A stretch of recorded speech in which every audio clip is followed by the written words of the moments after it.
In this video, I'm going to teach you how to automate ticket status and pipeline in HubSpot. To do that, first, head over to the service right here. And once you're in there, just locate the option for your tickets or pipelines. If you can't find it, you can also click onto this right here under the search bar and proceed to search for pipelines. Should be able to find it right here. We have the deal pipeline settings and the likes. You can also locate right here for the tickets if it's available. Click on tickets right there.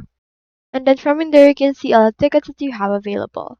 You can add one if you don't have yet.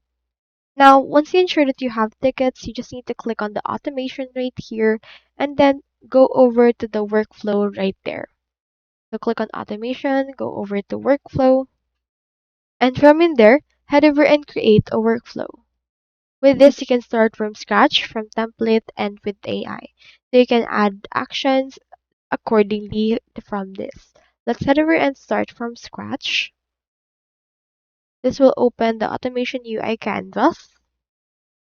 Once you're in there, just head over and choose right here your enrollment trigger that you want to add, and then add actions that automatically update ticket status. You can do so by searching right here for ticket, and then you can see here trigger search results for those tickets, and you can just head over and add that depending on the workflow that you want added. So that's all there is today, and if you haven't had HubSpot yet, make sure to use our affiliate links given in the video description. Thanks for watching, and I will see you in my next video.